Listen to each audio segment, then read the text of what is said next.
আসসালামু আলাইকুম। এখন দেখবেন সংবাদ শিরোনাম। দল ছেড়ে ধানের শীষ প্রতীকে নির্বাচন করবেন বিএনপির বেশ কজন শরিক। শনিবার ভোটার হতে আবেদন করবেন তারেক রহমান। নির্বাচন ও গণভোট নিয়ে সচেতনতা তৈরিতে ভোটের গাড়ি উদ্বোধন। গণতান্ত্রিক যাত্রা সফল করার দায়িত্ব সব নাগরিকের, বললেন প্রধান উপদেষ্টা। সার্জিস হাসনাত সহ ২০ জনকে গানম্যান দিল সরকার। আইন শৃঙ্খলা পরিস্থিতির উন্নয়ন চান তরুণ নেতারা। এখনো জানা যায়নি হাদির খুনির অবস্থা। দিল্লি ও আগরতলায় বাংলাদেশের ভিসা কার্যক্রম সাময়িক বন্ধ করল পররাষ্ট্র মন্ত্রণালয়। নিরাপত্তার কারণে ব্যাহত দূতাবাসের সেবা। এতক্ষণ দেখছিলেন সংবাদ শিরোনাম, এখন দেখবেন বিস্তারিত। দল থেকে পদত্যাগ করে ধানের শীষ প্রতীক নিয়ে নির্বাচন করতে যাচ্ছেন বিএনপির শরিকদের অনেকে। যুগপৎ আন্দোলনের শরিকদের সাথে আসন ভাগাভাগিও প্রায় চূড়ান্ত করে এনেছে দলটি। ছাড়ছে মাত্র ডজন খানেক আসন। বিএনপি নেতারা বলছেন, সংশোধিত আরপিও অনুযায়ী নিজ প্রতীকে নির্বাচনের বাধ্যবাধকতার কারণেই এমন সিদ্ধান্ত। সরকার গঠন করলে পরবর্তীতে শরিকদের মূল্যায়নের আশ্বাসও দিয়েছে বিএনপি। দীর্ঘদিন ধরেই আওয়ামী লীগ সরকার বিরোধী যুগপৎ আন্দোলনে বিএনপির রাজপথের সঙ্গী সমমনা ২৯ দল। রাষ্ট্র কাঠামোর মৌলিক সংস্কার, নতুন রাজনৈতিক বন্দোবস্ত, গণতন্ত্রের উত্তরণে এসব দলের সবাইকে নিয়ে জাতীয় সরকার গঠনের অঙ্গীকারও করেছিল বিএনপি। ৩ নভেম্বর বিএনপির ২৩৭ আসনে প্রার্থী ঘোষণা করলে সামনে আসে যুগপৎ আন্দোলনের শরিকদের সাথে আসন সমঝোতার বিষয়টি। পরে দ্বিতীয় দফায় শরিক নেতাদের আসনসহ আরও কিছু আসনে প্রার্থী ঘোষণায় তৈরি হয় দূরত্ব। আমাদের সবচেয়ে অ্যাপ্রোপ্রিয়েট প্রার্থী তালিকা ধানের শীষ তাকে সাপোর্ট দেবে। বেশ কয়েক দফায় আলোচনার পর আসন সমঝোতা নিয়ে এই দূরত্ব অনেকটাই কমেছে বলছেন শরিক দলের নেতারাই। আসন ভাগাভাগির বিষয়টিও প্রায় চূড়ান্ত। মন কষাকষি হয়েছিল, পরে এটা ওনারা আমাদের প্রথম ২৯টা দলকে নিয়ে একসাথে ডাকে, পরে প্রতিটা দল এবং প্রতিটা জোটকে আলাদা আলাদা করেই করে। এখন আল্লাহর রহমতে মোটামুটি আমাদের সাথে আসন সমঝোতা হয়ে গেছে। সিদ্ধান্ত অনুযায়ী ১২ দলের জোটকে ছাড় দেয়া হচ্ছে একটি আসনে। এর বাইরে এলডিপি পাচ্ছে ২টি আসন, আর একটি করে আসনে ছাড় পাবে জাতীয়তাবাদী সমমনা দল, বিপ্লবী ওয়ার্কার্স পার্টি, গণসংহতি আন্দোলন, নাগরিক ঐক্য, বিজেপি ও এনডিএম। গণ অধিকার পরিষদকে ২টি আসন ছেড়ে দেওয়ার কথা থাকলেও শেষ পর্যন্ত সমঝোতায় পৌঁছায়নি দলটি। এবং ঢাকা ১২তে আমরা আশা করি নির্বাচন করব।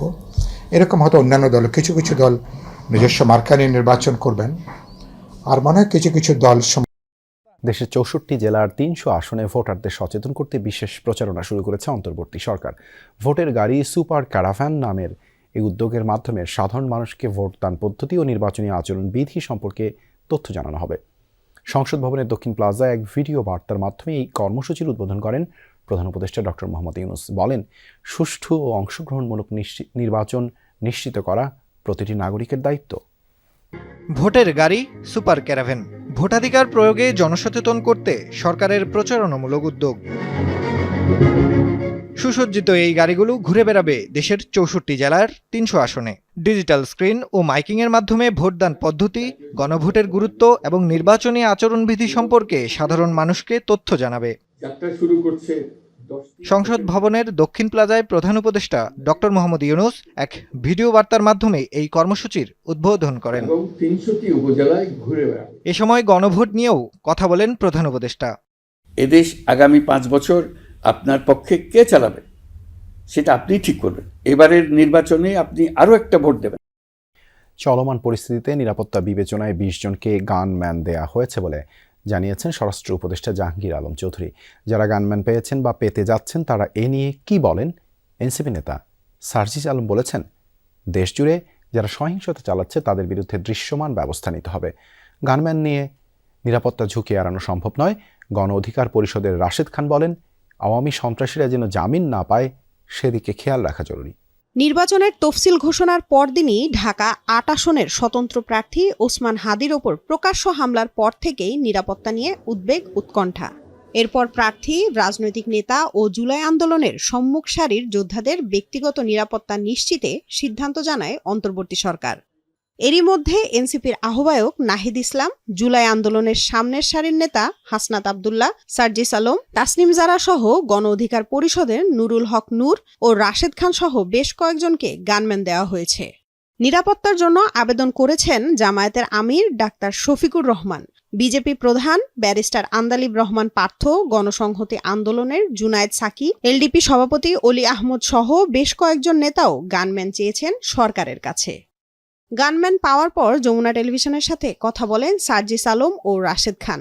তারা জানান, দেশজুড়ে যারা সহিংসতা চালাচ্ছে তাদের বিরুদ্ধে ব্যবস্থা নিতে হবে আগে। কোনো প্রোটোকল না, এখানে শুধুমাত্র একজন করে গানম্যান দিয়েছেন যারা সিভিলে থাকেন। আলটিমেটলি এটা দিয়ে কিন্তু নিরাপত্তা যে ঝুঁকিটা, সেই ঝুঁকিটা হ্রাস করা সম্ভব হয় না। দেশের যে নির্বাচনের সুষ্ঠু পরিবেশ বজায় রাখতে হলে স্বরাষ্ট্র মন্ত্রণালয়, গোয়েন্দা সংস্থা থেকে শুরু করে সংশ্লিষ্ট বিচার এবং যে আমাদের বিচার সংশ্লিষ্ট যে মন্ত্রণালয়, সেখান থেকে যেন আওয়ামী সন্ত্রাসীরা ছাড় না পায়, জামিন না পায়, এটা নিশ্চিত করতে হবে।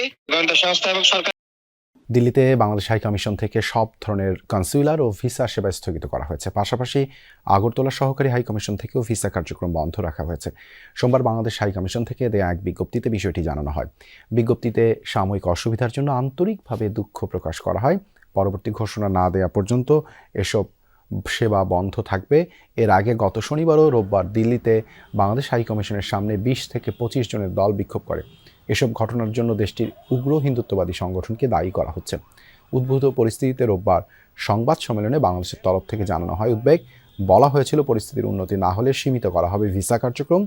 এরই পরিপ্রেক্ষিতে এই সিদ্ধান্ত নেওয়া হলো।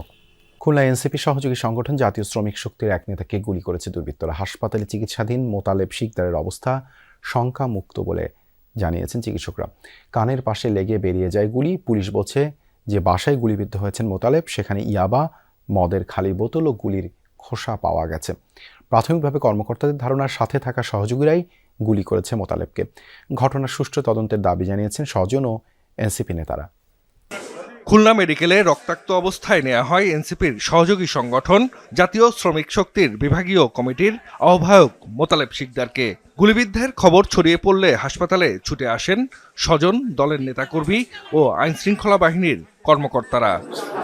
পরিবার জানায়, মোতালেব একসময় শ্রমিক লীগের সাথে যুক্ত ছিলেন। কয়েক মাস আগে যোগ দেন এনসিপির সহযোগী সংগঠন জাতীয় শ্রমিক শক্তিতে। কে বা কারা কি কারণে মোতালেবকে গুলি করেছে সে সম্পর্কে কিছু জানাতে পারেননি স্বজনরা।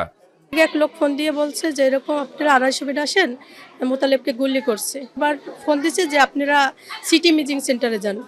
তা ওইখানে গেছি, যাইয়ে দেখছি যে এই অবস্থা। তারপরে আমরা আবার সিটি স্ক্যান করে নিয়ে 250 মিনিট আসছি। নগরীর সোনাডাঙ্গা এলাকায় একটি চায়ের দোকানে মোতালেবকে গুলি করা হয়েছে প্রথমে এমন তথ্য ছড়ায়। তবে পুলিশ কর্মকর্তারা বলছেন, সোনাডাঙ্গার মজিদ সরণির আল আকসা মসজিদ রোড